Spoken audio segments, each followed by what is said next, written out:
BFM Business. 6h, 9h, Stéphane Soumier réveille la planète éco. Good Morning Business. François Davy est avec nous, le patron de Foncia. Alors, et vous vous autoproclamez premier groupe immobilier français d'ailleurs. Au niveau des services, oui, en France, mais pas simplement en France, en Europe également. D'accord. Et vous mettez là-dedans l'ensemble des activités de Foncia, évidemment. Oui, absolument.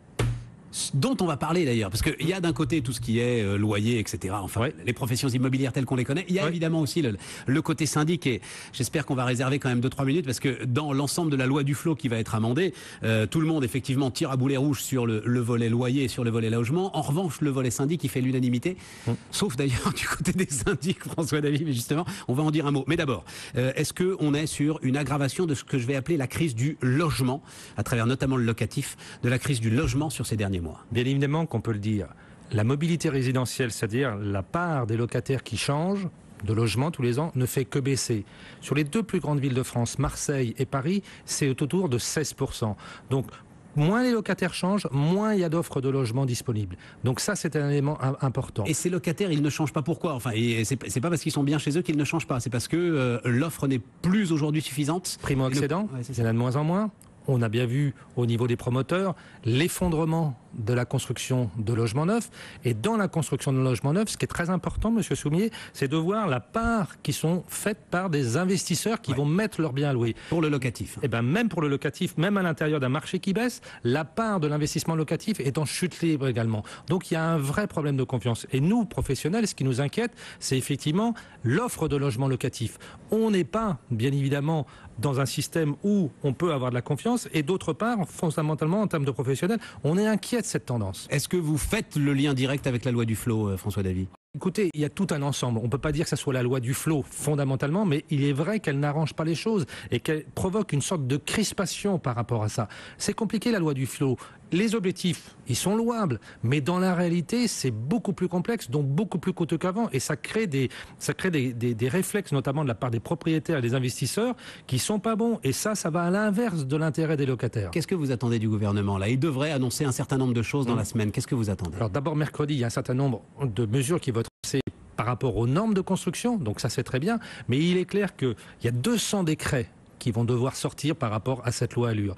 Donc, il est clair que nous sommes très attentifs, et c'est vrai qu'on est un peu plus écoutés qu'avant, on apporte des solutions, mais pour l'instant, on n'a encore rien vu de concret. Donc, c'est vrai que le gouvernement est au pied du mur, mais il y a urgence. Urgence, notamment pour la construction, mais urgence à rétablir un meilleur équilibre entre les locataires et les propriétaires. Nous, on est pour l'équilibre. On défend autant les locataires que les propriétaires. Il a été brisé en faveur des locataires, là, c'est ça? Il y a un vrai déséquilibre. Vous savez, comme nous le faisons, nous expliquons aux propriétaires toutes les obligations des propriétaires bailleurs au niveau de la loi Allure, à la fin, les gens, ils sont quand même démoralisés. Il y a un vrai déséquilibre par rapport à ça. Et c'est pas tant l'aspect déséquilibre, mais c'est que ça crée des réflexes en disant, les gens disent, je vais vendre, ou je vais arbitrer mes investissements en dehors de ces éléments-là. Le propriétaire bailleur, Monsieur Soumier, c'est 2 200 000 personnes. C'est le plus grand parc locatif privé, bien évidemment, plus important que les HLM. Eh bien, ces gens-là, ils ont un patrimoine de 350 000 euros. Ce sont pour 25% des employés et des ouvriers. Ce ne sont pas des nantis, ce ne sont pas des sociétés. Le parc locatif privé, il appartient aux Français. Et ça, il ne faut jamais l'oublier. Et alors, le problème, c'est qu'on sait globalement à peu près ce que le gouvernement va faire. On enterre la garantie universelle des loyers. Vous en avez confirmation quasiment, ça? Je pense qu'elle va être effectivement un petit peu vidée de son sens, mais dans un élément fort. Nous-mêmes, professionnels, on propose la garantie des loyers portée par le locataire, de façon à ce que le locataire arrive, voit un bailleur en disant « Moi, j'ai une assurance qui garantit que les loyers soient versés. » Oui, mais enfin, on a un problème de coût du logement. Si vous le renchérissez à travers une garantie universelle des loyers qui serait portée par le locataire, je suis pas sûr que ce soit la solution. Non plus, en tout cas, ça sera pas une dépense publique, et ça sera porté par le locataire. Ça responsabilise beaucoup plus celui-ci. On met ça de côté, et puis il y a toute la question du blocage des loyers. Et là, on croit comprendre que le gouvernement va laisser le système s'endormir finalement. Le problème, c'est que à ne rien vouloir dire, parce qu'on se rend bien compte qu'on veut pas trop fâcher les écologistes, et surtout pas Madame Duflot. On va pas forcément rétablir la confiance, c'est-à-dire que ça va être compliqué de faire passer le message auprès de ces investisseurs justement qui sont partis. Ce qui est important, c'est de pas sortir encore une usine à gaz. Vous savez, il y a un économiste suédois bien connu qui a dit qu'il y a deux moyens pour détruire une ville, soit la bombarder, soit encadrer les loyers.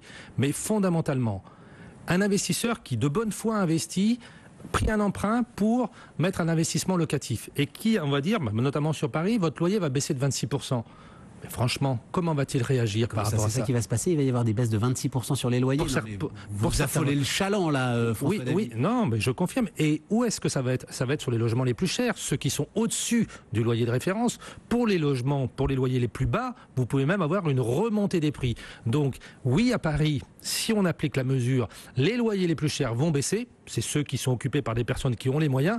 Et à l'inverse, à l'autre bout de l'échelle, il y a des loyers très très bas qui risquent de remonter jusqu'à 10%. Je ne suis pas sûr que ça soit l'esprit de la loi du flot. Mais est-ce qu'il ne faudrait pas, encore une fois, on va en fait ne pas mettre en place les observatoires qui sont nécessaires. Il faut bien mesurer ses loyers avant de les bloquer, heureusement d'ailleurs.